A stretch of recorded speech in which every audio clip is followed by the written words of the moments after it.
What up, peeps? We got Nick Battle. We got Chris with a K who's on the blank man screen right now. Chris, show yourself, man. Show yourself. Bro, I am showing myself. Why is it coming in dark? Are you showing yourself for real? On my end, it looks like I'm showing myself, man. I see a blank screen. But yeah, man, look, Nick Battle, Chris with a K, Ty can't make it today. Steven can't make it today. Jay's gonna be on this a little bit later. We all got jobs and stuff, man. But man, it's the SEC Connect, man. Go like, comment, subscribe. Show all your love, just for the SEC Connect channel. I think Chris had to dial out and dial back in because I do think that his camera was messed up. Folks, we got 9 people in here so far, man. Hey, it's gonna be a great episode today. We'll wait to Chris. Here he is. Chris, I see your face now. You're in. You're Here we in. go. Yeah, Here we man. go. So look, we got a lot to talk about today, man. SEC's been going crazy. Haven't been on the channel here in about 3 weeks because you guys know I'm back finally in Connecticut. Was in Alabama for the last year. I will never try to go back to Alabama again. Chris, man, I ain't gonna talk about the state of Alabama. It is what it is, man. But I'm just so glad to be back home and to be back on the SEC Connect, man. Chris, what's going on, man? Man, not much, man. Yeah, it's been a while. I know for all of us to be on the SEC Connect, hell, even some of us on our own channels, but we about to come back with a fury. If you're not following the SEC Connect, um, you need to follow because it's going to be a hell of a season, especially with what we're prepared to do. We started this last year. Nick had the idea. We came together. We talked about it. Got the guys on here that you see with Ty, with Jay, with Steven. And it's going to be a fun time. It's going to be a hell of a ride in this first year in the SEC for us OU and Texas fans. But we're Exactly. going to talk. We're going to talk full SEC. It's not just going to be OU Texas, but we're going to talk all SEC. So, quick plug for you: if you're not following or not subscribing, You're wrong. definitely should do that. Definitely should do that. Man, Dogs and Bums Part Two. When's it coming out? It's coming. Okay, it's in the works, people. It's in the works. Oh It's in my the works. god, this is gonna be funny. It's gonna be funny. It's gonna be funny. I won't step on yours, like this time, man. Like Kendrick did, Drake songs. I won't do that. Last time you hit the dogs from bombs, I stepped in with that video, talking about JT Sanders and Brooks being bums, but we all know that they were dogs, especially during these last 2 seasons, man. But hey, Chris, man, Texas OU going to the SEC, man. It's gonna be awesome, man. I can't wait. I can't wait, man. I've been telling people Texas O line, I think is going to stand up pretty well. I think OU's D line is going to be outstanding. Also, so I think over the next couple years, man, with the talent that Texas is bringing in on the O line, the talent that OU has brought in on the D line, man, you got some matchups coming for the next 3-4 years that are going to be stupid, Yeah. like stupid, man. Having Stone go against the likes of DJ Campbell, the guys that you guys just got now, the offensive line that we got coming in. I think that's gonna be a dog fight, man, for the next 4 or 5 years, man. Here, Think here, about that. here's the thing: is that both coaches. I mean, we'll go to your. I like to call it the in and out video, right? Talking about the trenches and all the rest of that stuff that Ty loves, right? That video, talking about basically what Sarkeesian is doing right Yeah. now, right? Building that team. Well, if you look at what OU is doing, and I know Athlon and some other people have some comments to make about the offensive line, but regardless, Beaton Bow is there, and I think a lot Yeah. of us, most of us, especially the football minds, they trust Beaton Bow with what You gotta he's trust going to Beaton, bro. do. He's good. Regardless, though, I think that do I think that the SEC is now going to be it runs through Norman and Austin, right? No. No, but at the end of the day, I think that what both coaches have done, they've expedited the overhaul, the weapons that you need to be able to go into the SEC, right? So being able to transition there, I think it's going to be probably a smoother transition than what most people actually think it will be. Yeah, same here, man. Look, everything starts in the trenches. Everybody understands that. With Texas and OU bringing in the trenches here for the next, like season, I think it's going to be awesome, man. I think that they built themselves right to go into the SEC and to transition. And I just look, I'm happy for the brands to be in that conference. We get a chance now, man, to see, Texas and Georgia, OU and Alabama, OU Florida, Texas, South Carolina, Texas LSU, you know, these are brand names that you get to see on a continual basis, being a Texas fan and you being, a friend from a OU. But seeing those, like those two teams and that brand is going to be awesome because no disrespect to, the U of H's and the TCU's. Look, TCU just went to the national championship game 2 years ago, but does TCU bring in the same luster as an LSU? It doesn't, folks. And I'm sorry to you TCU fans. I'm sorry. But is there are two different levels. There are two shades of purple there. There's LSU purple and there's everybody else. All right. And so it just is what it is. Even Baylor was good during the Browse years, and but once you start to look at things, even though Florida's kind of been like on a down spiral here for a while, Florida's still Florida, and Florida's going to get it right. SEC fan bases are just crazy. They're different. I was at the Texas Bama game this year. It's just a different atmosphere, folks. It just is. It's a different atmosphere. Just imagine the Texas OU game every weekend. It's literally that every weekend, no matter how good or how bad the team is, it is going to be that. Now, let's really dissect that. Because that's something that I was gonna say. That's a good topic to me. I think to really truly start on. But who are really the contenders in the SEC this year? I Yeah, mean, good one. we've talked a lot, kind of dissecting some teams, poking fun at some teams, and everything. But who really is going to stand tall and be a true contender in the SEC? Because the whole thing is that I look at our schedule and I say, hey, there's a 80% chance that schedule is going to be a freaking gauntlet all the way through the season from first Yeah. game to the last game, right? But there's also that 20% chance of some of these teams could be duds, right? Tennessee, we're still trying to figure out, did they catch lightning in a bottle that second year, and then third year are they just showing us who they are? Tough team to beat, but they're beatable, right? Missouri, same way. Did they catch lightning in a bottle last year, or are they just a tough team to beat? Right. I think they're gonna be So straight. the thing is, I think that you have some verdicts. I mean, you have some things that need to get solved. Lane Kiffin, same way with Ole Miss. We all know Lane is an incredible mind, offensive mind, but are they ready to take that next step to be true contenders? I'm not talking about just making the playoffs. I'm talking about actually being true contenders. Everything that they've done in the offseason has been the correct move. They've used NIL to their advantage and all the rest of that. But again, I'll ask Nick, who is the true contender in the SEC? Look here, man. I'm checking out y'all schedule right now. Y'all got 4 baked in wins, which is great. To be honest with you, which is great from the non-conference schedule: Temple, Houston, Tulane, and Maine. Those are your 4 non-conference. So you got 4 baked in wins there already, right? I think Tennessee is going to be a contender. I like Nico a lot.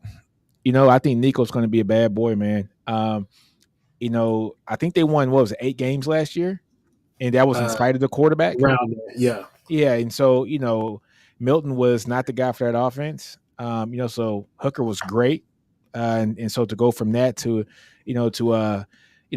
Milton last year was a definite downgrade. I think Nico just has all the arm talent. My thing with Nico is does he have the physical stature, to make it in the SEC week by week? Because he's going to get hit, and he's a small dude, man. Well, it's like 6'4", 6'5", but he's, what is he, 200, maybe soaking wet. Looks, Yeah. what I'm saying? Yeah. He's a small dude, man. So that's my only concern with Tennessee, but he's a great quarterback, especially from the high school level. He has all the school, he has all the talents. And I think that Tennessee was 8-4 last year in spite of their quarterback. They had a decent quarterback. I think Tennessee easily goes 10-2 last year. Auburn's not a contender, I don't think. I think they're on the cusp. I think Auburn wins 7 to 8 games this year. But I'm not looking at them to be a true contender. I think that they're a very K-State-ish type team this year. This year. Yeah, Next this year is year. going to be the year because I think everybody understands Hugh Freeze is a hell of a coach. Yeah. Like, honestly, folks, no matter what we think about his personal life and the things he's done in his personal life, Hugh Freeze is one hell of a coach. He's going to get that program turned around, especially with the recruiting that they have there in the state. Just a name that Auburn has. We saw what he did with Ole Miss. Even though some of the things were illegal, it's legal now. All right. So, yeah. so I think he's going to thrive. So look, I don't look at Auburn as being a contender this year, but next year for sure, man. I look, Auburn's going to be tough next year. I think with Auburn, the biggest thing that you have to do is turn them into a running team, meaning that they want to run the ball with Peyton Thorne a lot as well. I think that if you could, especially early on in games, I think they're going to try to wear on you because that's what they did with Bama last year. You saw them do that with Georgia at times during that game. And they were successful in both games. You saw Tennessee do that as well. They tried to do a lot of QB runs. They had some design runs out there for Milton and for Peyton Thorne, right? Yeah. So the whole thing is you're wondering, can they push the ball down the field? I'm talking about Auburn. Can they push the ball down the field with Thorne? Because that's what Hugh Freeze is wanting to do. They got I want to say Coleman is his last name, that 5-star wide receiver. Yeah. Coleman. That's the guy that came from A&M, wasn't he? Yeah. Did he flip? He flipped his commitment, right? I think so. Maybe I'm thinking about the wrong Coleman. No. I think no. I'm talking about the 6'5" wide receiver that flipped from Bam. Yeah, I think he was committed to Bam or so. Yeah. Let me check. Hey, he's going to be real. But I mean, I think you just have to do that and weather the storm. But it's going to be a tough place to play there. It always is for any SEC team. So I mean, I think that you need to have your lunch pail ready because that you're going to be working an awful lot in that game right there. Yeah, man. Jordan Hare's a hell of a stadium. Texas, look, I'm a Longhorn, so of course I'm gonna say Texas is a contender, but I honestly do think Texas is definitely somebody that's going to contend in the SEC. I don't think our schedule leans for us to be in a tough drag them out schedule this year, which kind of benefits us this year. But Texas has all the talent across the board. I believe so, especially on the trenches. This is obviously I'm gonna have to say I'm gonna have to disagree just a little bit. You don't think Texas is gonna be a contender in the SEC next year? I don't necessarily. I don't look. I get it. I know that y'all are gonna say, okay, I'm gonna just be point blank with you. I think y'all lost a lot of production last year. I know that you guys have Jonte Cook. I know you went and got Isaiah Bond, and I know Sark's offense is definitely friendly to wide receivers. You got Wingo as well. I think that I think your running game is going to be pretty damn good, but at the same time, I just think that it's going to be interesting to see. It's going to be interesting to see because defensively, I'm still trying to figure out what the hell is going on because edges, you could say that you got better, but we still got to see what this 5-star Colin Simmons is going to look like. I'm sure that y'all probably still going to be playing Ethan Burke at that opposite. Nah, but Ethan Burke, you got Colton Vasek. I like Trey Moore too. He was the number one. And I was just about to get to him. You got the UTSA kid. Now let's see what it is on this P5 level consistently, right? Secondary, still some questions. Interior D lineman, I think there's some questions there. So I mean, I think you guys got questions on defense. But what I would say is this right here is, even though last year, and I can't take anything away from you guys, we beat y'all, but y'all went 12-1. Y'all won the conference, and y'all went on y'all way. So I'll give you that. But the whole thing is that even with Malik playing, you still saw some of the things creep up, and even with Quinn playing, you still saw some things creep up that from those first years of Sark being there. And so I'm saying to you, Nick, your schedule on paper is easy, but y'all have some sneaky good games. I wouldn't say easy. I just think it's not as tough as some other schedules. Yeah. No, I mean, and that's fair. And I'm not trying, and honestly, I'll be real with you. I'm not trying to just to my language. I'm not trying to shit on Texas right now. All I'm saying is that I think y'all got some sneaky good games. I think the Mississippi State game could be pretty interesting. Simply because they don't have the athletes to match up with y'all right now, but the scheme, and Levy is going to be persistent with what he wants to do. He's already had a shot at y'all. twice, and 1-1, right? But the Florida game could be interesting because I think some of these teams, like I said, it's those K States that come that come to you this year that you're like, hey, we're up 30-10, but now here they come back and now we can't finish a game again. You get what I'm saying? Do we see some of those things kind of come back, knowing that as great as Sark is, Quinn is sometimes he can feel handicapped at some points. I think honestly, this is just looking at the Texas games last year. I watched them 2 or 3 times. Um, Texas would get up to leads and give up leads, right? Uh-huh. That was the big problem. And we saw it quite often.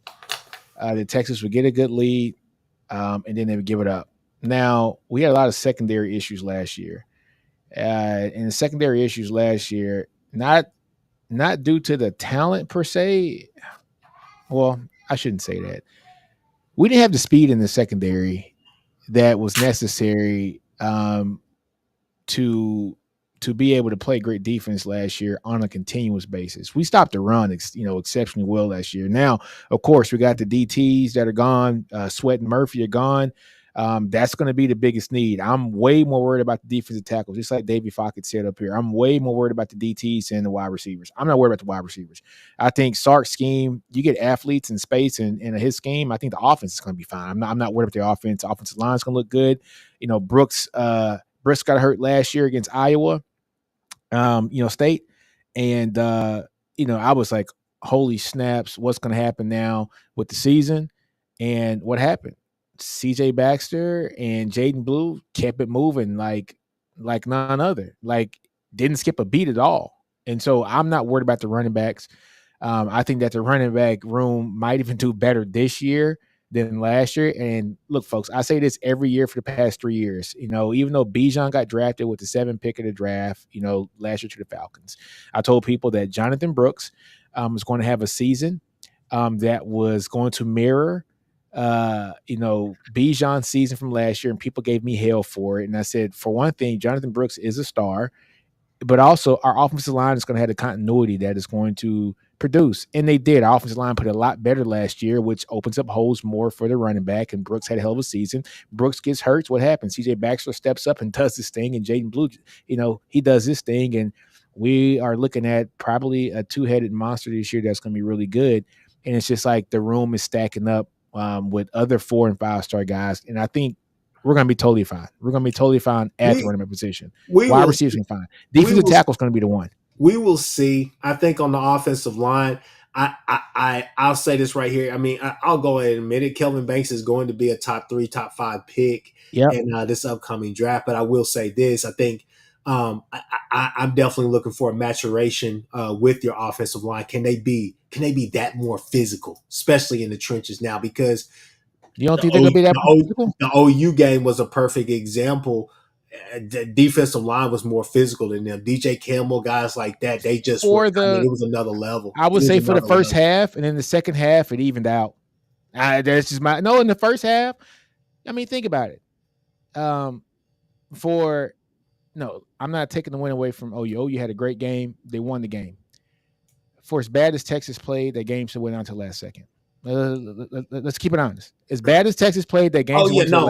Our punting game, our kicking game, and then our inability to stop those little because Sark was desperate to start at the beginning of the game. Yeah, at the beginning because we had to pick. And I mean, but as bad as Texas played, that game still went to the last play of the game. I think in the first half, Texas was kind of in cruise control, thinking that they were going to run all over you guys because what happened last year.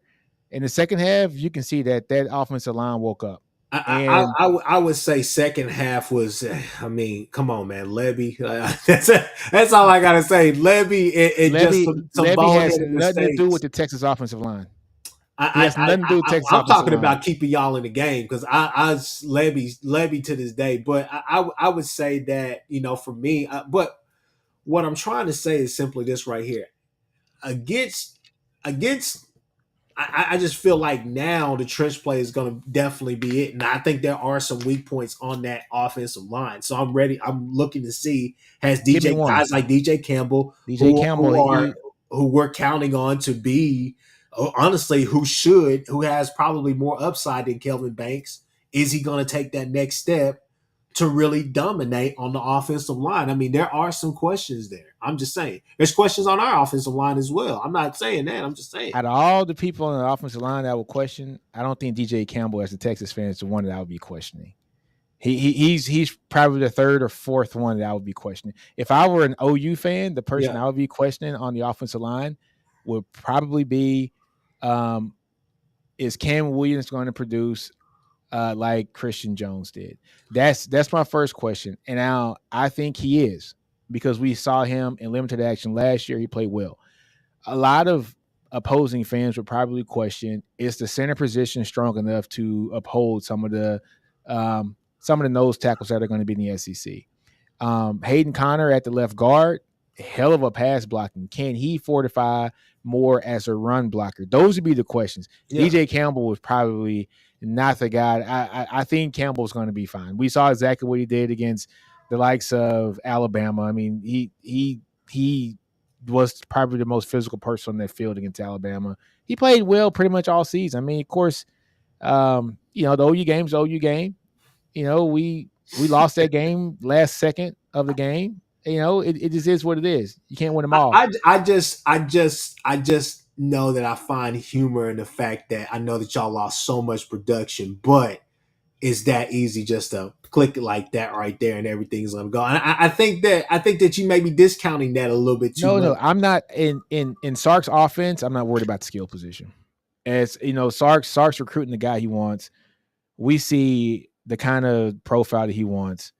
He wants speed on the edges, and he wants a quarterback that can get him the ball. I'm not worried about. Look. I'm not worried about the wide receivers in his offense. Think about look. So, A.D. Mitchell last year, prior to him coming to Texas, did anybody think A.D. Mitchell was going to be this good at Texas? Yeah. I know. No. I mean, people thought he could go and be good because he's a proven college player, and so he has actual experience. But so does Bond. Bond's an all SEC guy. But you got Jonte Cook, who hardly played last year, and then you got he was a freshman. He was a freshman. But Cook was a freshman last year. This is the model that we see with some of Sark's mentors, the Pete Carrolls, the Nick Sabans, where you stack talent at certain positions, and these guys know that they're chomping at the bit because next year's their year. I mean, right? Look, Nick, everybody's doing that. We're doing that. But what I'm trying to tell you is that you're sitting here telling me that your wide receivers are going to be better. Who the hell's going to play? I didn't say better. Put words in my mouth. Stark is I didn't say better. Going to play 3 wide receivers. No, he's not playing any more than that. I did not say better. I did not say better. What are we talking about? Chris, you're putting words in my mouth. I did not say better. I said wide receiver is the position I'm not worried about in Sark's offense. That's it. I'm not worried about that position in Sark's offense. And that's respectfully so. I'm just saying that all I say is this right here. I think y'all guys got some sneaky good games on the schedule, and I think that production, I heard y'all talk about it a whole lot for us. Kieran still talks about it to this day.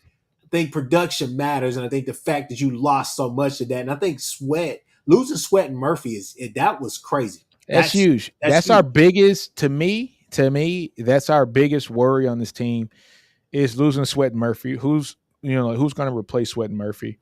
And I don't think you have guys on the team that can replace him. You got to do it by some kind of committee this year. I think we're going to be much better on the edges this year. Secondary is going to be much better in the secondary. I think we gotten upgrades at the safety position.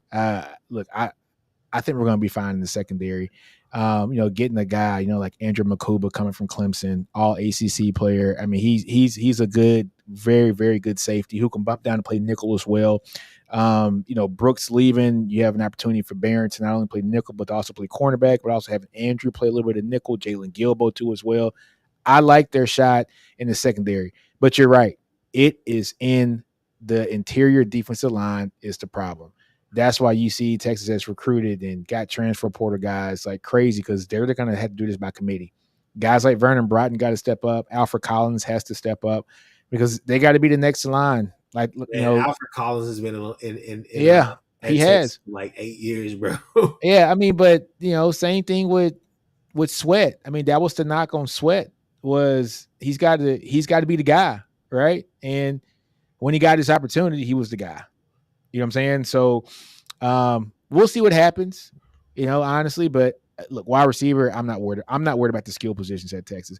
As long as that offensive line produces, I think Texas will be fine. And that's how I feel about OU, especially this year. I mean, I think that you're putting people in a bind. I mean, Deion Burks is going to go crazy, slot outside wherever you put him. But then again, you got Gibson, you got Nick Anderson, you got Farouk, you got Andrell Anthony. Hell, Brennan Thompson's going to be out there seeing some time. You got Jaquez Pettaway. You got so many wide receivers. And I like Pettaway. If you don't know, think OU fans are starting to learn. Latrell wants to go north and south. He want to take shots. He want to get up the field, and that's what I love about his offense, man. And he's going to give his guys a shot.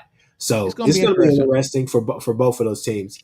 Now, hey, Chris, I got something for you though. Go ahead. The team that got to do something this year, it's Ole Miss. They got to do something. I was about to move on. I think Ole Miss has to do something this year because if they don't, then you're looking at Lane like what's going on. You can squander things away. I think I'll be honest with you. Jackson Dart and Quinn Ewers, and this is no disrespect, but Jackson Dart and Quinn Ewers are in the same. They're in the same league right now, and they shouldn't be. It should be worlds apart because of Quinn. League.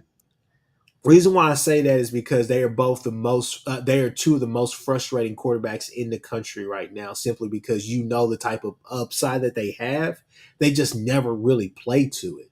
They give you glimpses of it one game, and then the next 2 or 3 games, you're just like, dude, what are we like? It's like you were right here. Now you're just steadily regressing, right? Then you go back up there, then you kind of show you're Jekyll and Hyde. Jackson Dart, to me, it really boils down to him. What kind of guy is he going to be? He has all the tools. Eli Harris and company. Kiffin calling the plays, all the rest of that, they're going to have a solid run game. I don't know what more yet you would want. Jackson Dart is somebody who should really just kill you and be able to take over games and win by himself. But I don't know. Sometimes it just feels like it's just not there. Like things are not clicking some games for him. Well, I mean, it all comes down to the line play again. And so I wouldn't put Jackson Dart and Quinn Ewers in the same conversation. It's just my opinion. One went to Alabama and beat Alabama, and one got beat 52 to something, right? I mean, it was different, right? So, Jackson Dart, it all comes to the line play. Ole Miss has to fortify that line. That's something that Lane Kiffin has been able to do here. Is get a great line. I think he tried to recruit it this year. We're going to see what happens. He got some good guys. Offensive line, defensive line as well. But this is the year for them. They got to make it happen this year. I mean, you can say it comes down to the line. I don't think it comes down to that, bro. Like, let's just be real. They have a decent line. They have a strong running game, and they have a quarterback who could literally be in the top 10 quarterbacks in the nation each year in out that he's been in college. The problem for them is that they start off hot. They get out there and they go toe-to-toe with Georgia's and all those teams. And then at some point, it's just like they give out. It's over. Midway through the game, you can expect to watch them go and play a team close for like the first quarter. Second quarter, midway through the second quarter is whenever that like they're like, hey man, I need to take a break just for a second. I need to take a break. I'll come back and I'll be good. But after that, no. Like they're so up and down that it just fluctuates too much. Well, I think this is the problem. Well, first I hate Ole Miss fans. I'm sorry, it wasn't 50 points against Bama. It's 52-17 against Georgia. I'm sorry about that. Bama was actually a little bit closer, 24-10, but it was in Alabama. This is the thing with Ole Miss. They don't have the depth that the teams like a Bama or a Georgia or even the Texas and the OU have. Texas and OU in the Big 12 probably had the most depth of any teams in the Big 12. Now it's going to be different in the SEC because we're just, we haven't built SEC talented rosters like that yet because we haven't been in the SEC, right? They get all the guys in the trenches they get, which I think is going to be very interesting to see how Kyle Flood and Beatonbow are going to do it because now there's no negative recruiting going on against both these teams for those offensive linemen. But Ole Miss, when it comes to getting that talent, they don't have the depth that the good teams have because they're getting out recruited by the Bamas and the Georgias. And that's why Bama and Georgia always comes in there and smokes them every year. Right. But now with NIL, coming in play, hopefully they can get that transfer portal. They can, but I still don't know if Lane Kiffin's going to be able to stack that cupboard when it comes to the depth of those teams. I think he's top heavy right now. He's got some great players in the portal. I think he's very top heavy. If one of those guys goes down at one of those talented and necessary positions, who is going to back them up and be the guy that is going to come in and fortify that game or fortify that line against Alabama to where it won't go 24-10 and it'll be 24-10 the other way? Another thing that you're discounting is what do they call it? Fourth and golden. You still have to figure out what third and golden. Yeah, third and golden. Like what did I tell Ty one day? I don't know if it was on the SEC Connect or his show, but like I told him, I was like, I don't know what Pete Golding is going to do. He may come out there and have Walter Nolan playing the nickel. So I mean, at the end of the day, we're sitting here talking about everything on paper and how it's going to look on EA 25, but at the end of the day, you and I both know they're going to have these. What I like to tell people about me, like when I first start somewhere, like doing legal stuff, right? Yeah, I don't get overwhelmed. I don't ever get overwhelmed. I just tend to overthink sometimes because I'm trying to think of every single thing that could happen, right? That's just my lawyer mind being over analytical, right? That's Pete Golding in game, ain't it? That's Pete Golding in games. Yeah, he overthinks it, whereas the coach on the other side of the ball is just really lax, and it's like, hey, no, we're just gonna go through the motions and we're gonna do what we do. But Pete Golding, he overthinks some games sometimes, so that's still something that catches them, Man, but look, they got to produce this year. Honestly, they got 4 cupcakes to start the season, man. Furman, who's in Middle Tennessee, Wake Forest, Georgia Southern. You got 4 cupcakes. That's 4-0. Then you go play Kentucky in Mississippi. You should win that. South Carolina, you should win that. You should be 6-0 going into Baton Rouge to face LSU. Yeah. Right. And so you should have I wouldn't say an easy schedule, but an easier path before going to Baton Rouge. If Lane Kiffin beats LSU in the swamp and then they get a bye week and then play you guys, those 2 weeks that's going to tell me a lot about them. Yeah. If they win those 2 games and they're 8-0, I'm like, okay, I see you. Because he doesn't have a signature win yet. He doesn't. Think about it. So it's definitely going to be interesting. But look, Ole Miss, I think, is going to be a player this year. I think they are. I don't. I think that they win. I think they. Well, I mean, they'll make the playoffs with that because it's 12 teams. But I think that they're 10-2. They're 10-2 or better team. They're literally so 10-2 is a player. I think 10-2 is a player. My team that I want to talk about though, man, LSU. Is LSU a contender or not this year? What's the quarterback's last name? Isn't it like West Nussmeier? Yeah. So Ty's in love with Nussmeier. I think it boils down to what Nuss is going to look like this year. And I'll be real with you, it's kind of weird. Now, correct me if I'm wrong on this, Nick.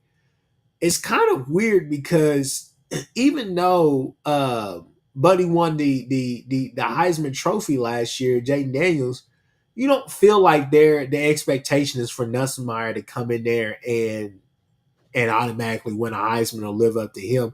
You kind of feel like, hey, they've talked great about this kid regardless of who was on campus, Jayden Daniels or anybody. Everybody has always talked this kid up. So, hey, that's great. We're glad you went number 2 to the Commanders. Let's talk about this kid, right? I think that they're going to have good skill positions. LSU always has good skill positions. Who's going to be the budding star out of there? Yeah. The question comes down to can Bo get that D line back to what it's supposed to be? He will. But is it going to take him time? Because it took him time at Texas. Is it going to take him time there at LSU? Well, I think it took both time in Texas because you had to look at what he was working with at first, right? He came in, Ojimo got drafted in what the 6th or 7th round to the Eagles.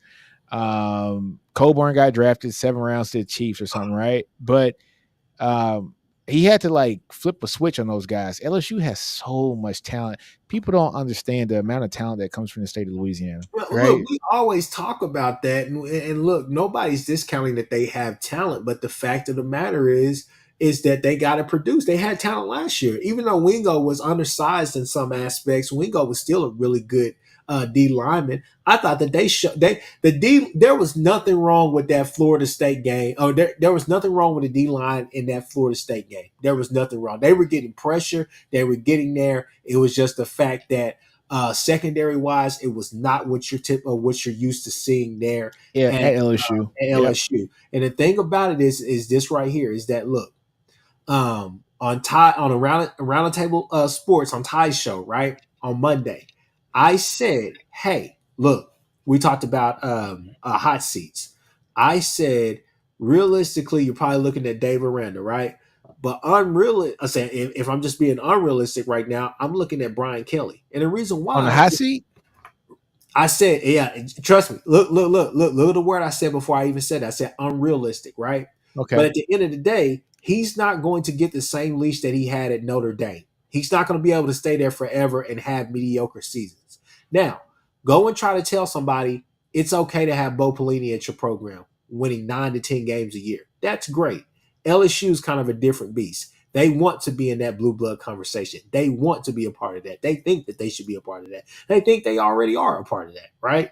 So at the end of the day, I don't think that he's going to get the leash. This is another team that, to me, is another 8-4, 9-3 team for him this year. And I think they probably get 9 wins. The thing about LSU, and I'm glad you pointed it out, it's not the typical D line. It's not the typical Mm-hmm. secondary. It's not the typical this.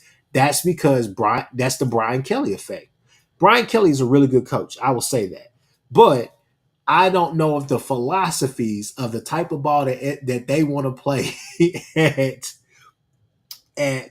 LSU marries with what he wants to do. Because Brian Kelly, Brian Kelly is not a wild card, but sometimes it's just like it doesn't make a lot of sense, right? Um, we're talking about contenders. We're talking about people who need to show something. Go back to that LSU Ole Miss game last year. It was a Big 12 game. What are we doing? You know what I'm Hey, saying? guy. Oh man, look at my little son put up a comment. You know what I'm saying? Little Nino, give a shout out to be a new follower and subscriber to the family and likes. We are begging you, and you got this, Dad. My son's 9 years old, man. He just came downstairs in the basement. He's like typing. First of all, get your ass upstairs. Say yeah, man. But hold on, man. Rip Larry Allen. Yes, Rip Larry Allen, man. Definitely one of the best offensive linemen to ever play the game. Um, but look, if I'm looking at LSU, um, last year they went 9-3, right? Mm-hmm. 9-3. They lost to Florida State, who, going back at it, Florida State pre-injury is one of the top 4 teams in the country, right? Right. Thank you for saying that, Nick.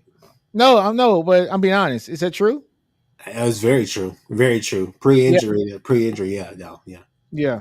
Yeah. Maybe one of the top 2 or 3 teams in the country. Not even top 4. They might be I'm going to ahead and say it.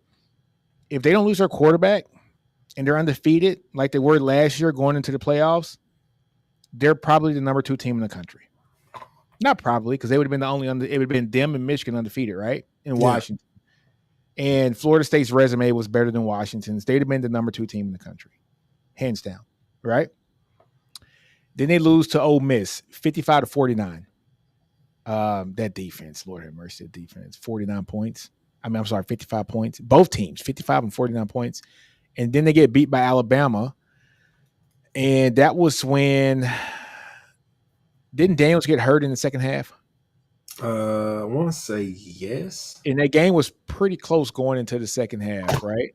Yeah. I think it was 28-24 or something like that. No, 20. It was something. Hold on. Second half. No, I'm sorry. At halftime, it was tied 21-21. Right? and then Daniels gets hurt. But I think Bama was going in for a touchdown.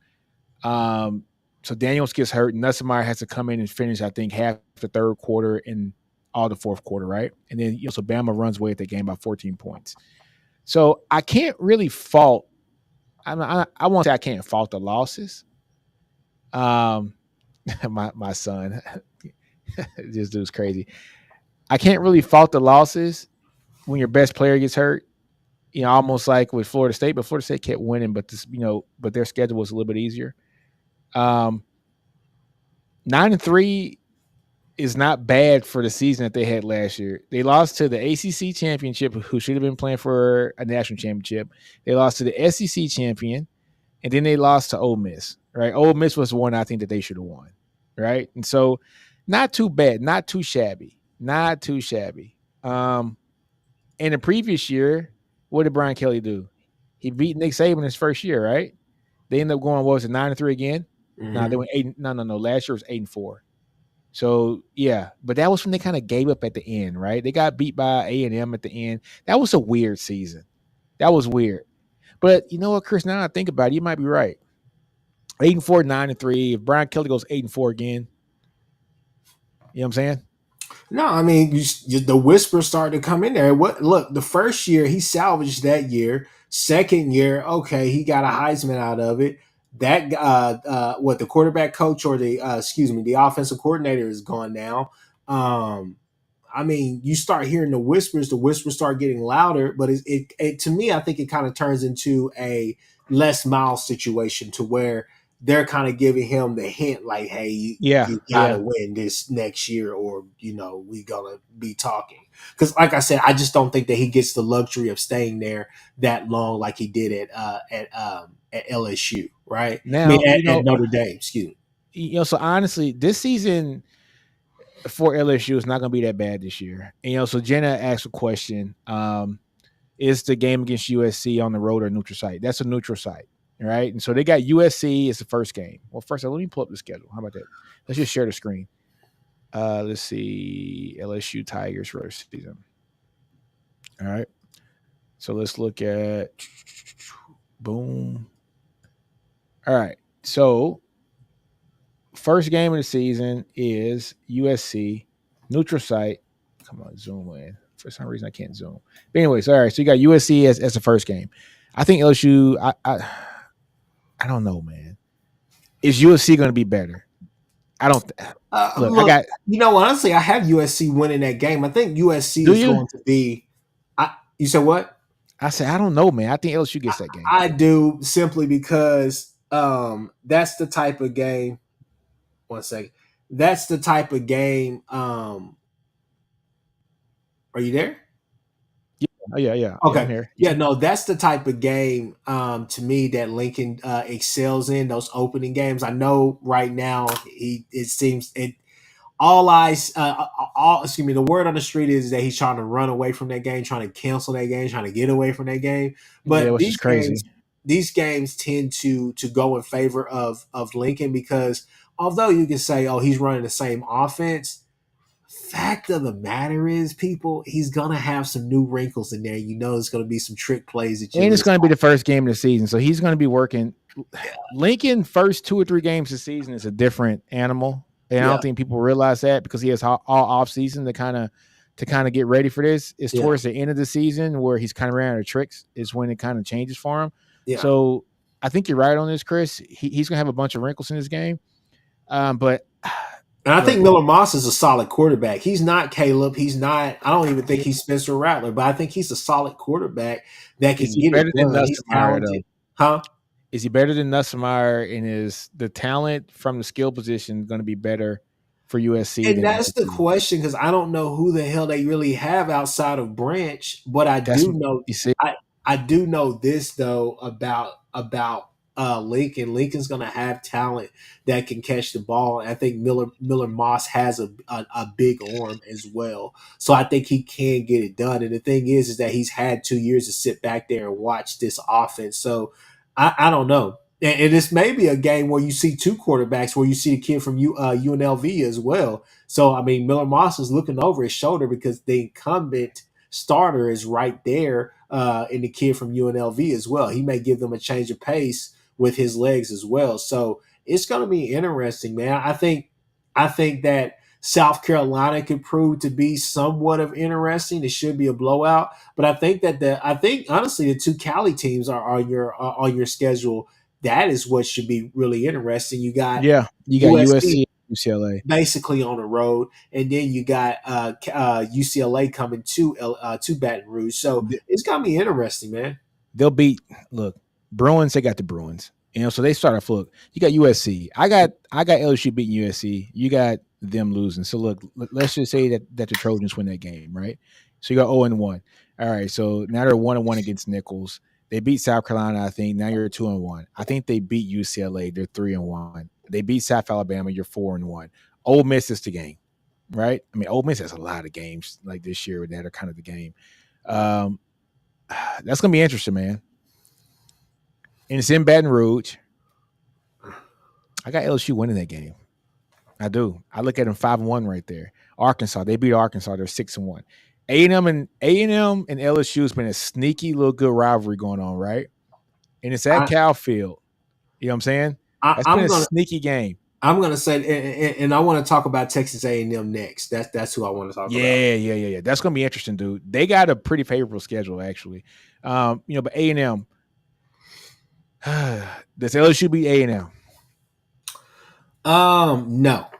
You don't think so? Okay, so no. We got them going 7-2, right? At College Station, no. I think that's going to be a tough place for a lot of people. How about Bama? They beat Bama in the swamp? No, hell no. I don't think so either. So there's 3 losses. They beat Florida. They beat Vanderbilt, and then they got Oklahoma. They got Oklahoma in Baton Rouge last game of the season. So what you got them 9-3 again? I got them 9-3, 8-4, man. Somewhere in that range. And that's what I'm saying. I mean, and that's a typical Brian Kelly year. I'm telling you. No. That's a typical Les Miles year. That's a typical. You can say that. But what I'm trying to say, and this is a perfect segue, the longer that he stays at LSU and that he wins the 9 games, right? Which some years may be good enough to get you into the 12-team playoff, right? Yeah, depending on the schedule. The longer he starts becoming Jimbo Fisher. Yeah, that's true. That's true. Right. The more he starts becoming Jimbo Fisher, because you win game, you're winning, just not at a high chip. Now, speaking of Jimbo, let's go ahead and go to Texas A&M. We got the man. Oh gosh, we got Jay. Jay from Unfair Sports. Go ahead and get his opinion about that. Who we talking about? LSU, man. What do you think LSU's record gonna be this year, man? Oh snap, man. Come here. Get their schedule pulled up. Yeah, I got it right here. USC first game. I got USC losing. I do too. I got them beating USC. I got them beating UCLA because UCLA still got to redo everything. Yeah. I got them beating. Honestly, Ole Miss. I got them losing 3 games. So 9-3. Yeah, is what I'm kind of looking at. That's all right. So that's the same thing that I said. Same thing that Chris said. We said 9-3, 8-4 kind of range. Yeah, and they're built for that. And the good thing for them is, if I'll give a little bit of a positive spin for them, they're breaking in a new quarterback, but bringing back Bo Davis, who worked at LSU before going to Texas and coming back, is pretty big in the recruiting and getting them better on the defensive line. So they may see better defensive line play from their young players, but I don't think it's going to be effective this year, which is the reason why I think they'll drop 3 to 4 games. Is I don't think that interior is going to be where it needs to be. But bringing that defensive coordinator from Missouri and all the talent they actually have around that defensive line should help them to be able to at least win 8 to 9 games. That's going to be critical, is what he does on that side of the ball. And the good thing is I know that Brian Kelly's going to let him have it, and he's going to walk away. My only thing, man, is where are the losses going to come from? Is it you got Ole Miss? Ole Miss is Texas A&M. You got Alabama. And that's OU. Probably a loss. Oh yeah, Bama's gonna kill him. I'm sorry, I'm not gonna say kill him. I got high expectations for Jalen Milroe, and I've been getting eaten up about this. People have been killing me about this, but man, just the stuff that we saw this year, and he's gotten better every game. Mm-hmm. I just think he turns up a notch next year, especially in that offense. Kalen DeBoer's offense is going to be sick for him. He did this with Tommy Rees as his OC. You're right. Not only that, I think what people and I'll be the one. If anybody else is scared to say it, then I'll say it. Jalen Milroe is a better prospect than what Kalen DeBoer had at Hell Washington. yeah. It's not even close. You're right. Better prospect than what he had at Washington, simply because he's going to have a quarterback that he's not necessarily going to have to worry about running, doing different things like that. The guy is going to have lanes to run. He's going to be able to add that element to this offense. Second off, I think the kid has a big arm. He can throw. He can make the right reads when given a chance. At the end of the day, Kalen DeBoer is bringing a college-friendly offense Dude, to. he can coach, man. He can coach, but he's bringing a college-friendly offense to coach. Alabama, which is not going to be you run Saban's playbook, maybe put a little bit of your spin on it with Tommy Rees, who had some really elaborate things trying to go happening. I think that DeBoer is going to simplify the game and give him a chance to really take shots. I think he's going to have the weapons on the outside to really make people look foolish. So I just think that Bama's going to be really, really elite on offense this year. Bama's going to be sick, man. I in a way, so I agree, but also in a way I disagree. So as far as talent at quarterback, I think Penix is a little bit more polished than Milroe. I think Milroe has the higher upside. You know what I'm saying? Yeah. Like, I think Penix was just polished. Like, he could run an offense on his own. I mean, he was in college for 8 years. I mean, exactly. Right. And I think the difference with Milroe is Milroe's going to require a little bit more hand-holding right now. But like you said, he's gotten better week over week. Yeah. But I think the only thing that I don't think so. Penix's level as far as running an offense. But I don't think he has to, though.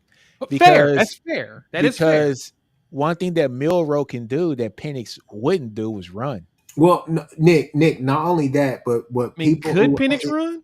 Penix was a hell of a runner. But you were like holding your breath the entire time. That's my point. That's my point. That's what I'm saying. But Jay and Nick, here's the problem with both of your things. It's not that he can run.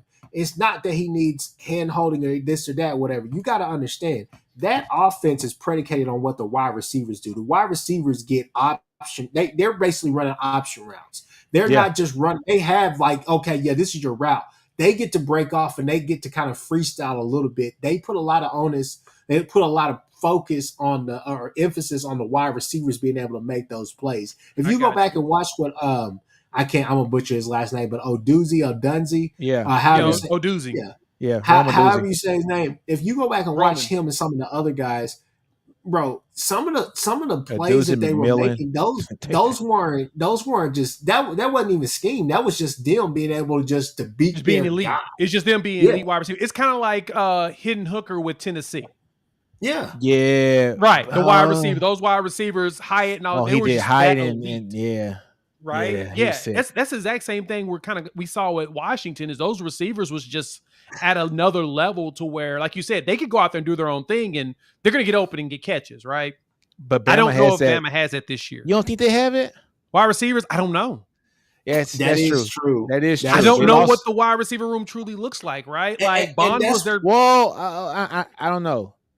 Bond was their main guy, and he's in Texas now. Hey, you talk to any Bama fan over the last 2 years, Law has always come up in conversation that he is the next one. He was just behind some studs.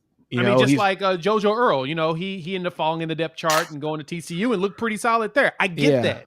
I still got to see it though, right? Yeah. Like I haven't even really seen anything from Law for the most part. Now, granted, he could go out there and be elite because Bama has done a really good job in recruiting receivers over Ryan the last Williams. few years. But Ryan Williams is a true freshman. He's a true freshman. So I don't like to put the onus on true freshmen to come out and I hate putting onus on freshmen. Even Jeremiah Smith at Ohio State. I don't give him much until I see him on the field actually in game, right? Yeah. Because it's less about his talent, it's more about how he mentally reacts, right? Some people just get attitudes and just throw themselves off. Hey, man. Will Howard is his quarterback? No. I know. I don't think you guys understand how excited I am for the SEC season this year.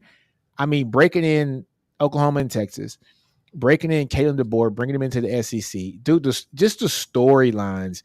So many. It's so many, man. Oh my God, it's Can gonna we be go? great. Let's go ahead A&M, and make A&M. that switch because like I was saying, and Jay, you got off before I said it over there on Ty's show on Monday. We basically were talking about hot seat Hot seat. coaches, right? Right. Yeah, And so one coach that I said, look, it's unrealistic, but it could happen is Brian Kelly. I said because I just don't know how longer the LSU fans are going to sit there and say 9-3 is great, right? Oh, they So will. with that being said, I said something that's going to segue into to this. Just want you to hear that is that the longer that he stays there and he gets these 9-3, 8-4 seasons, the more he becomes Jimbo Fisher, right? So let's segue over here. And yeah. and Nick, here's what I want you to Ooh. understand. Texas A&M is going to be the most boring team in the SEC. Why? Because they're going to make you play football for 4 quarters. They're going to make you play those close games, and you're going to hate it because you're going to say this is the most frustrating thing. I think Elko is going to go over there and change things on that defense. I think he's going to make them very stout. It's going to be a tough game. It's going to be a My tough game to go and beat them. my only problem with Texas A&M this year is what's their offensive line gonna look like. Oh, for Yep. sure. That's their biggest thing, man. Because if their line sucks, dude, they're gonna be Wickman done. ain't doing nothing. But Right. but They're gonna be the done. problem They lived in the problem portal is too, so the Yeah. problem is to me with that theory is a simple fact of we've seen Elko do more with less. So I don't think that he's going to have to come in there. He done and more or less revamp in the that. ACC though. He's You know, not going to. He can't. He's not. I don't think he has to come in there and overhaul that offensive line. But I think he's going to do things that's going to simplify the game. We all know Jimbo Fisher's offense has been outdated for how long? Yeah, Let's a just long be real. time.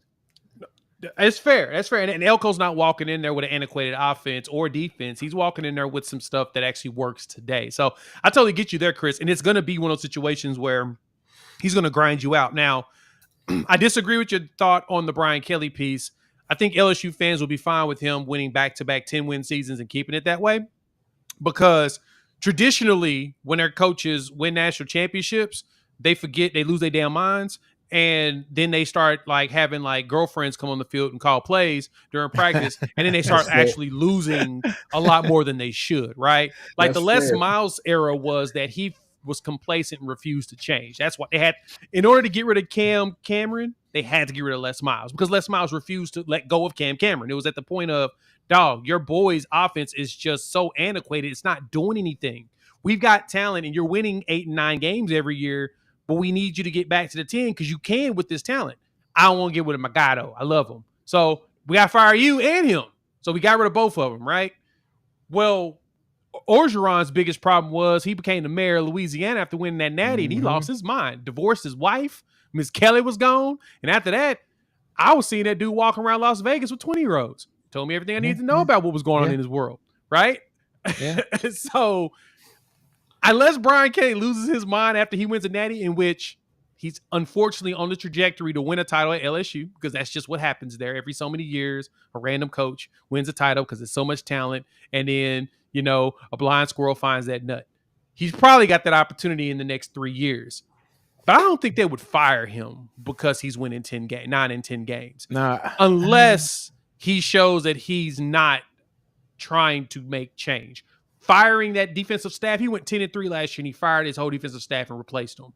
To me, that gave him a good grace of at least 3 years. yeah, I could see that. That's the rarity, right? You know what I'm saying? That's the rare thing you see Yeah. at LSU. Most of them don't ever do that. I mean, only reason why Saban left was he wanted to go to the NFL. Besides that, Saban didn't lead there. That's a job you stay at. It's just people lose their mind after a while, which I wonder if it's the food. It is true. I Hey, always tell Ty, look, there's some teams where they're certain players away, right? But there are some programs out there where they're just one coach away. Miami, LSU. I could keep going if you want me to, but those two in particular are always two places because they're in such talent-rich states that it doesn't really matter what they do.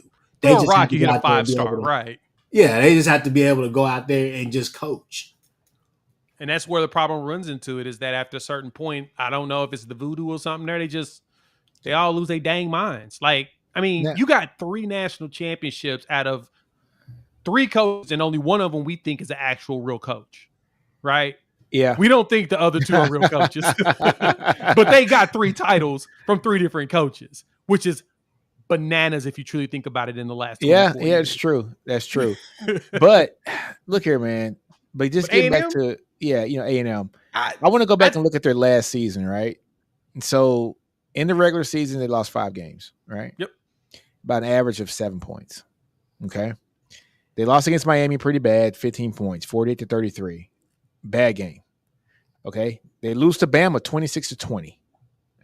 So and that was at home. Yep. They lose to Tennessee 20-13. They lose to Ole Miss at Ole Miss 38-35. And then LSU beats them in the last game of the season 42-30, right?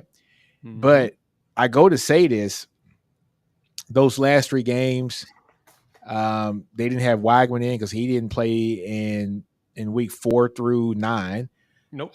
Johnson was hurt. They were on a 3rd-string quarterback. They beat Mississippi State, Abilene Christian, and then lost to LSU. Okay, with a 3rd-string quarterback. So that 42-30. Look, I'm willing to kind of throw that in the trash. I'm gonna go look at this. That's not that bad with a 3rd-string quarterback. If you think I about know, it, 12 points. I know. So look, they had their 2nd-string quarterback against Ole Miss at Ole Miss 38-35. Tennessee at Tennessee, 2nd-string quarterback 20-13. Alabama at A&M 26-20 with a 2nd-string quarterback.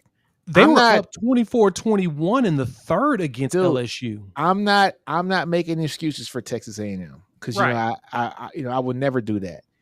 But all I'm saying is these losses outside of Miami don't look that bad. No, they don't. They don't. Miami was awful. Bad. Miami was awful. That was the game that Jimbo Fisher should have been fired for. Yeah. But these you don't losses, lose to Mario Cristobal.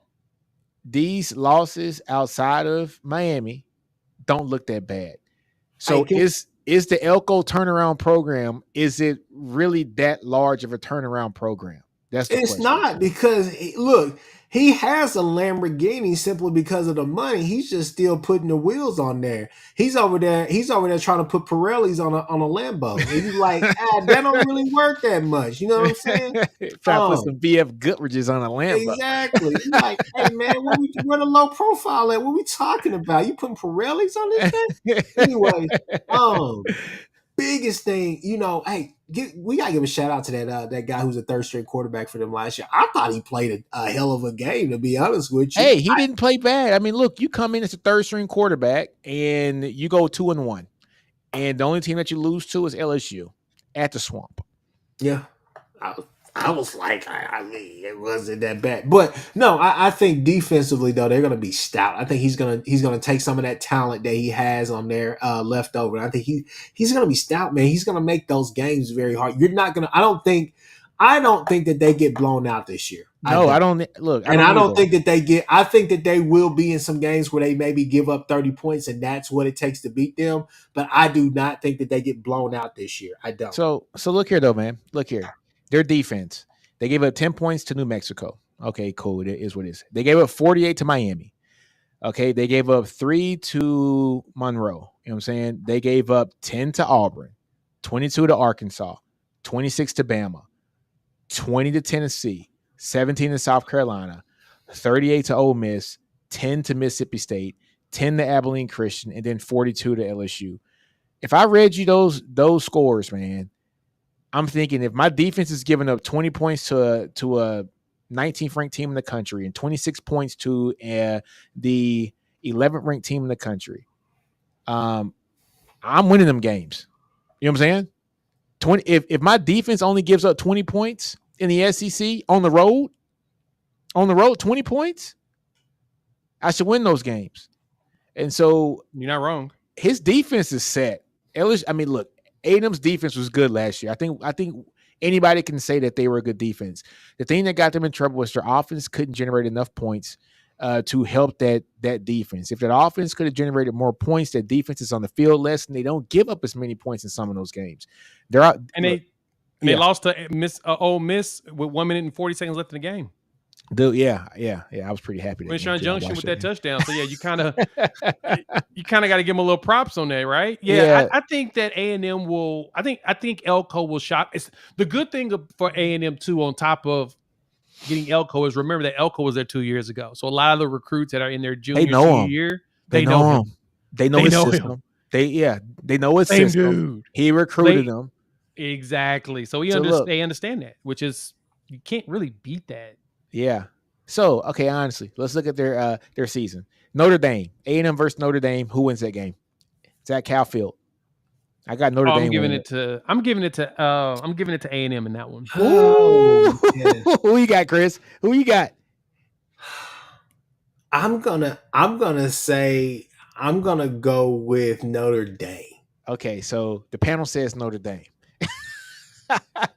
We got 1-0 from the panel. McNeese, they beat McNeese 2-0. Florida at Gainesville. I think they beat Florida.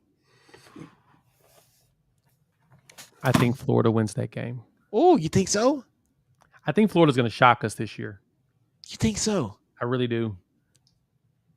I got A&M in this game because I just like A&M's defense. I get it. I think A&M like defense is going to be Florida's going to figure it out. If it needs place, they'll figure it out. Jay must be smoking them funny cigarettes with Graham Mertz behind the building. No, I'm not at all. I'm just saying. What are we talking about? What are we doing? You'll see. All right, Chris, who you got? You got Florida in that one? Oh yeah, I got Texas A&M. Come on, man. Okay, gotcha. So from the panel 3-0, even though my boy Jay says that they're 1-2 right now. Okay, no. I'm sorry. I said we got 2-1, and you got them going. Yeah, y'all said 2 and y'all saying 2-1 as well. We just swapped. Okay. Y'all got Notre Dame. I got Florida. Well, I mean, let's just say we got 3-1 because Bowling Green they got that. Yeah. So everybody got 3-1. Don't count. Arkansas, they beat Arkansas this year. Oh yeah. Yeah. Arkansas lost KJ. I mean, yeah, it is what it is. They lost Rocket too, right? Well, yeah, they're trying to find a way to fire Pittman so they can put Bobby Petrino as head coach. I mean, exactly. We know what the game is. All right, so we got 4-1. Missouri at Cal Field. That's gonna be a sneaky good game, folks. I got Missouri. That's gonna be a sneaky good game, though. I got A&M. That's gonna have to be for the next pod. Oh, you got A&M? We gotta talk about I got A&M. I got A&M in that game. Oh, Chris, who you got? I'm gonna actually go with Mizzou. I think I got Missouri too, but I think A&M's defense this is the game they step up on. But I would not be surprised if A&M wins this game. Yeah, I think Ruben Owens goes for like 200 yards in this game because I don't think Missouri's front line is that good this year. It's not. They're young. They're very young. How was Owens looked in the spring ball? I didn't even take out their spring game. Man, Owens. You know what? To be honest with you, I forgot that he was even out there. It really wasn't noticeable. I mean, they kind of threw the ball a lot. They had they mixed matched their offensive lines. D line did not look like explosive or anything. They looked big at some parts, but they kind of looked undersized. They kind of had some speed guys coming off the edge. I watched their spring game. I mean, It was more of the same. It wasn't anything new that just popped off the screen to you. Gotcha. All right, so they got an off week, and then they got Mississippi State. They beat Mississippi State, after a pop. They win in Stark Vegas. LSU. Now these are always sneaky. LSU play in A&M. Like they want LSU to be their rival so bad. They get up for this game. They do. They really do. And it's at Cal Field. And they get up for this game. Yeah, But I like LSU. Man. I do like LSU as well. I do. I like LSU as well. I don't think this is one of the 3 games they lose. If LSU loses 4 games, this would be the one that they would lose to give them the 4th loss. Gotcha. South Carolina. They beat South Carolina, I think. Yeah. I think Beamer gets fired by then. It's November 2nd. Yeah, Beamer's fired by then. New Mexico State. They don't lose to a 4-letter acronym team this time. They shouldn't. They shouldn't. Auburn. This is going to be tough, and this is going to be at Auburn. Oh man, I think A&M wins that game. I don't know why. I just got a feeling that A&M wins that game. I'm leaning because it's on the road. I think it's Auburn. Figures it out. I think Hugh Freeze figures that one out. That's one of their losses. I think the second half of Auburn season. I'm with you, Jay. I think the second half of Auburn season is going to be a ramp up and an introduction into what Auburn's going to look like in 2025. Yep, I got Auburn in this game. That was been my exact same thought process. Is Auburn's gonna play poorly. They're going to slowly ramp up throughout the season, but lose a lot of games they probably shouldn't. And then they end that inroad, that end after like the second bye, you're going to start seeing that different. And then that trajectory in 25 is when they look different. Like they're going to give Alabama hell. They are. They're going to give Alabama hell. It's going to be at Bama this year. It's going to be interesting. Mm-hmm. Now, Bama's going to win. It's just they're going to give them hell. And Bama is going to be coming off playing against us. So it's going to be one of those back-to-back physical games. Like, shit. Yep. Exactly. Brutal. And then against Texas at Cal Field. At home. They're going to be up for that game. Yes. Yep. That is this scares me. This game scares me. When SEC Mike was talking about on Feinbaum that he thought that A&M could potentially win this game, I laughed initially. I'm like, this is funny. But then when I looked back on it, I'm like, wait a minute. He may have, like, you say you're scared. I'd be scared for y'all too. That would be the game I'd be scared of too. Yeah, this is one of the games I'm scared about. On the road, first time the rivalry comes back, Thanksgiving weekend. They're going to be so up for this game. This is going to be the one game. If there's a game that they work their butts off for, this is probably the one. Yeah. It all depends also how the season stack up. Let's say Texas comes in here and they're 10-1 or 11-0. Yep. Who better else to try to spoil Texas' season than A&M? Yeah. Than, like little brother. Especially this late in the season, right? The question is how healthy are you guys? And let's say A&M has nothing to play for. They have nothing to play for. Or they're right at 6-5. Or they're 7-4, yeah. Because we only have them losing 4 games. Yeah, so we got them losing to Auburn. We got them losing to LSU. I got them losing to Missouri. You don't, right? Yeah, and you said Notre Dame. And I got them losing to Notre Dame. So I've got them beating Dame, but I got them losing to Florida. Beating Mizzou. I got them losing to LSU, even though that's a game they probably should get up for. But I have them losing that one and losing to Auburn. So, we basically both in a way have them at 4 losses at this point. Yeah, no, both 3 losses. Both got them at 3 losses. If they beat Texas, then they go out to be 9-3. If they lose Texas, 8-4. Ooh. Huh? What's that? Ooh, just the thought going into that game. Yeah, it's gonna be crazy. And it's like this is gonna be awesome. It's gonna be a hell of a game, and it's about the health too as well. So look, man, it's gonna be interesting. Let me get this off the screen. Yeah, we're in a man. Yeah, I'm excited about it, man. It's gonna be a great season, man. Look, man. I was telling Chris, I said, is Tennessee a pretender or are they a contender? I said that Tennessee's a contender. It's just my opinion. I look at what Tennessee did last year in spite of having a quarterback. They didn't have a quarterback last year. 8-4. For the most part, no. Milton was too up and down. Yeah. My only problem with Nico, though, is can his body take on the SEC punishment week in, week out? That's my biggest fear. For me, for Nico, it's not even that. My fear for Nico is the wide receiver room right now. He's got Squirrel White. We don't know what Brew's going to look like coming off that ankle because that was a brutal ankle injury too.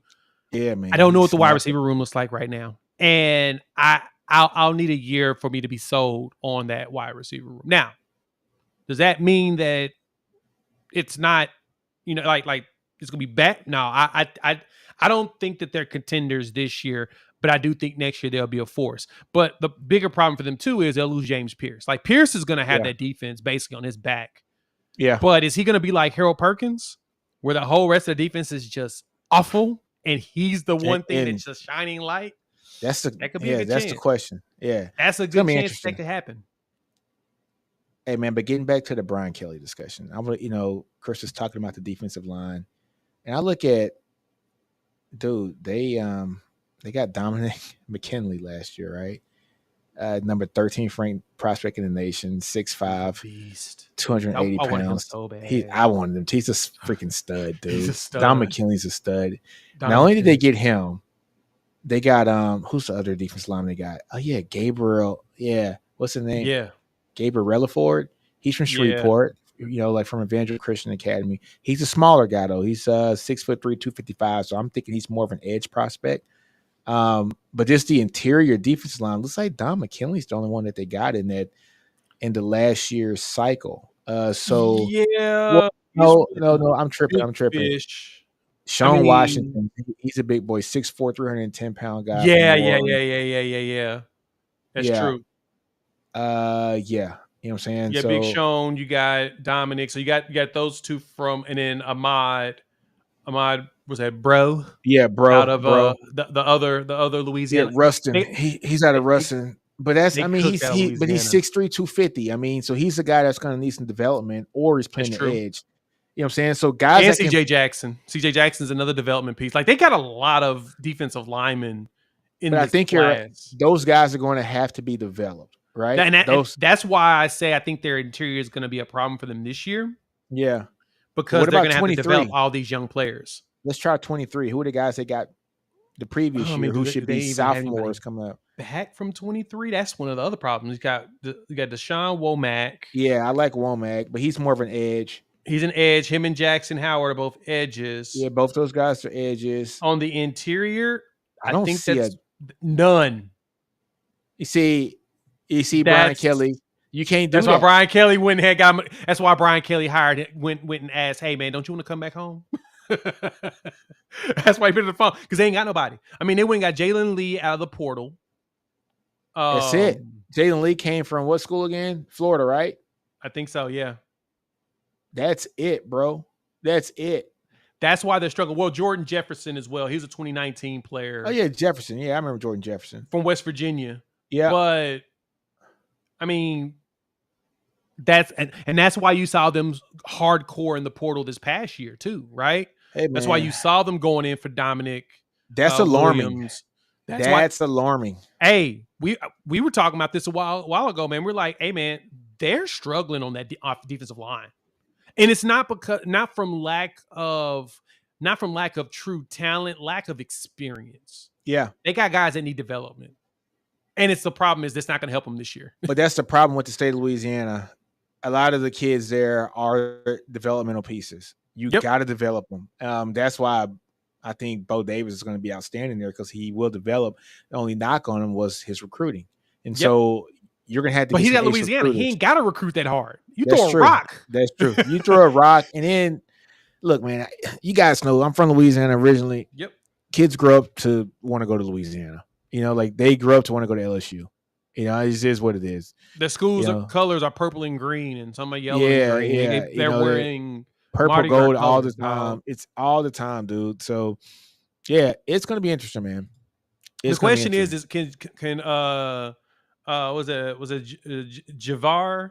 JVR Suggs, the dude from Grand Canyon State? No, yeah, Grand Canyon State. Basically, where he's a defensive line transfer, D2. He's good. Like his tape looks good for the competition comparison, but it's also where Chip Kelly used to coach. Yeah, right. The question is, what does it look like when he elevates against Bama? Exactly right. But he comes in. I mean, he's 6'3", 295. They can push him over 300, and he's got the skills for it. I sense that he could be a force for him. But yeah, and then GL Pays is the other guy they got from Wisconsin on a D line, 6'3", 310. So yeah, boy, it's scarce. It's very scarce. Ain't no meat on that bone. You know what though, man? It's gonna be interesting. I think I'm gonna do one more team, man. If we're gonna talk about teams that are pretenders or not, I'm gonna look at Missouri. Because I think that they do have the opportunity to be a contender. You know, so let me share the screen again, and then after this, we'll just head it out for the rest of the day. What time is it? Yeah, it's 8:20. I'm about to go live myself in about 10 minutes. Okay, so yeah, we got 5 minutes for this. Let's do 5 minutes of this. Let's share the screen. All right. Like Chris is back, I think.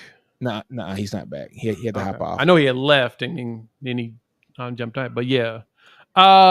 So look, my thing with Missouri is 4-0. 4-0.